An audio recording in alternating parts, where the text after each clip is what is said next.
Hello, everyone. Hi, Julianne. It's a pleasure to have you here with us. So I'm just going to introduce Julianne Den Dekker.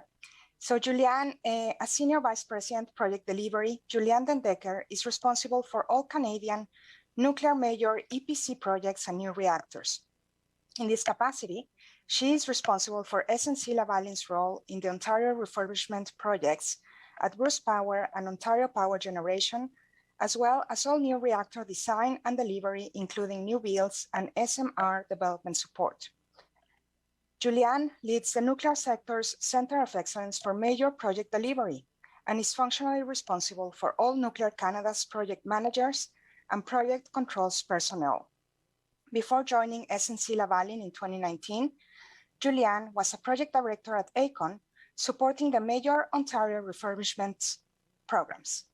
From 2009 to 2016, Julianne worked for Chicago Bridge and Iron as the engineering manager responsible for the AP1000 BOP standard plant design for projects at BC Summer and Bucktle.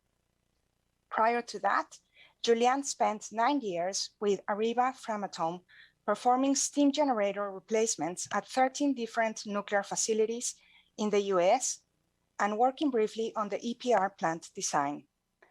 Julianne is a licensed professional civil engineer in North Carolina and has participated in the AECON Next Generation Leaders Program, CV&I's Advanced Leadership Program, and Shaw's Developing Leaders Program.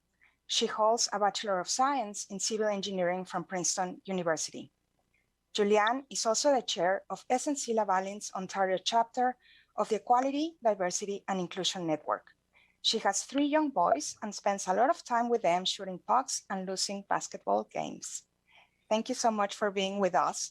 So, Julianne, you are an accomplished engineer and a very successful senior executive. As SVP of Project Delivery at SNC-Lavalin, reporting into the head of SNC-Lavalin's globally renowned Canadian nuclear business, can you tell us a little bit more about your role?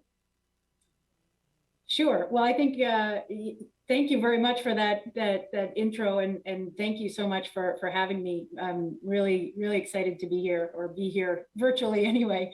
So in my role, I am, as you kind of mentioned, I'm responsible for our major projects within Nuclear Canada.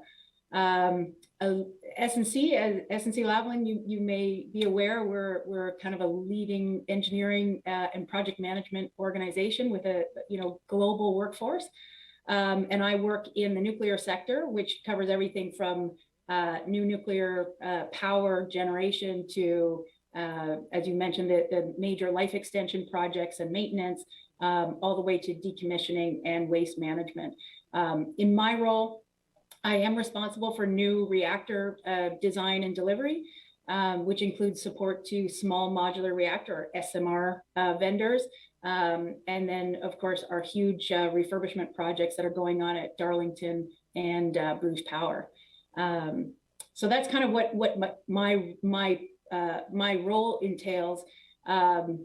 Maybe a couple of things about that I'm really passionate about, and what makes me so excited about the future of what SNC has to offer. Our vision statement is engineering a better future for our planet and its people, and I really identify with this. I had the pleasure of working with a team on producing our engineering net zero report, which was all about, we have these fantastic climate goals of getting to net zero by 2050.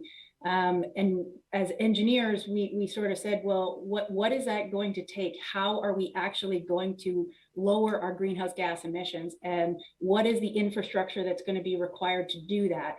Everything from electrified transportation to, certainly the power sector, because we need to, as we electrify everything, we need to have a whole lot more power generation.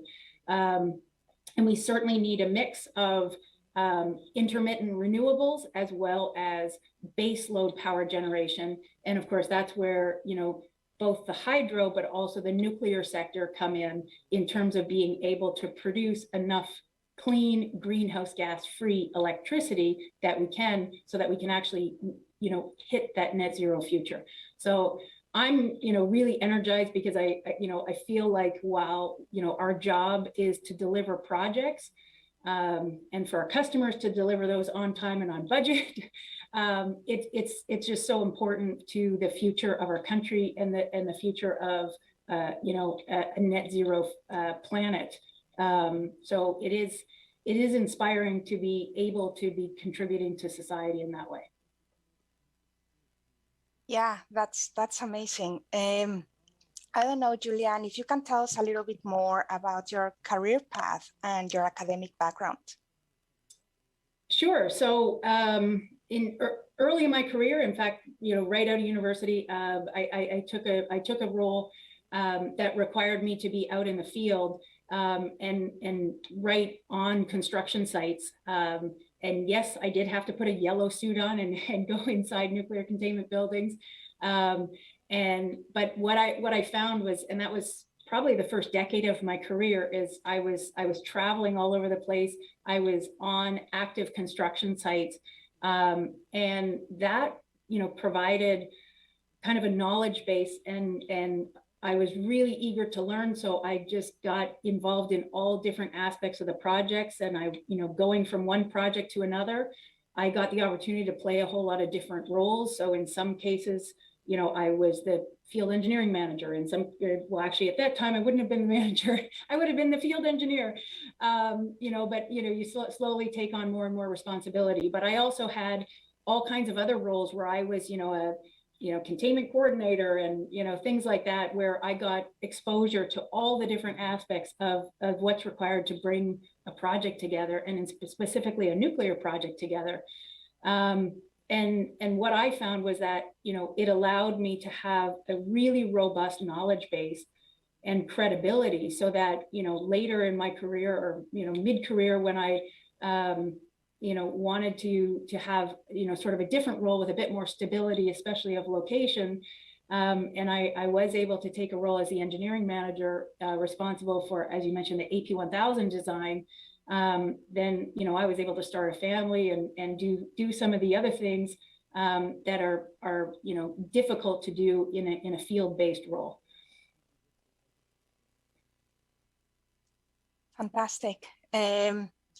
So as a woman, Julianne, you know that, women in STEM continue to be underrepresented.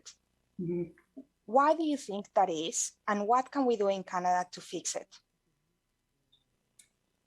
Yeah, so it's a really good question, and it's a really challenging question. I do think representation matters. So I think, all the way from, young girls, looking at who are those role models, and having female role models that they see, where they see themselves in a potential future.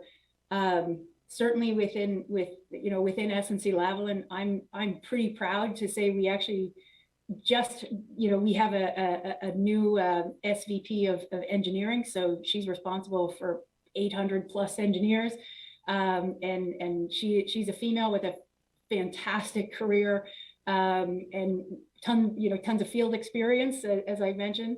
The head of the Canadian Nuclear Safety Commission, Romina Velshi, is a woman. So we're starting to see more and more of these key role models. But what I would say is that, representation matters. I think allyship matters. There's always a lot of discussion about, building women's networks and things like that. What I have found is more important is that if you are a part of an underrepresented group, you need allies who are in the majority. So I had a lot of male allies throughout my career, who might have seen additional potential and were, pushing and pulling. So they would push me to say, hey, you should take a look at this assignment. You should take a look at this opportunity. But then, pulling from the other direction, saying, hey, I've created an opportunity for you, we're going to make this happen so that you get an additional push. So I do think that allyship is really important. And so this is it's a sport that requires full participation from all the men in the room too, to find those great people that they want to propel forward and really get behind them. Within SNC-Lavalin, I'm pretty proud to say, I think you mentioned that I'm the chair of the Ontario ED&I network. We recently created a full-time role for a vice president of ED&I, and we do have a focus on and we have some targets on trying to get at least 25% of our senior leadership roles, and these are even more senior than my level, of 25% by 2025. Right now, I'm proud to say that at least at the board of directors level, we've already achieved a 36% female representation. So things are happening. We certainly, in our intake of sort of new grads and whatnot, we have a ton of females coming in. We're well above that 25% that I mentioned. But what we do find, and we actually conducted a report that found we have a lot of attrition that comes. And so there is a disproportionate number of women that are leaving. It's actually twice the rate for women versus men. So there is an issue of trying to understand what is holding back the talent from achieving and getting to the right level, and what do we need to do about that. So I mentioned, I'll kind of reinforce, I think allyship is really important. Certainly, a lot of people will point to, can you, provide additional flexibility and things like that. I think I would say that that's part of it, but what I would say is that, we've seen this through COVID, that sometimes it's not just about flexibility, it's about giving women the space that they don't have to take on every responsibility. So, just saying, well, let's be flexible, but, let's also make sure that, she's, responsible for her career and childcare duties or elder care or things like that. It's actually trying to, provide the support networks. And that's certainly what I've found in my lived experience, is that this, yes, some flexibility is great, but it's really the support. And whether that's childcare, whether it's, whether it's, broader sharing with, whether it's a spouse or other family members, things like that. So it's really about, creating the space for somebody to have enough focus on their career that they're ready to move forward. And, again, I'll kind of say that I think, if you talk on a Canada level, there's probably more that can be done in terms of ensuring that, our society is built around making sure women have space for a career. Thank you so much. Thanks for highlighting the importance of representation, allyship, creating opportunity, providing the appropriate supports. You're an incredible role model for female young engineers. So thank you so much.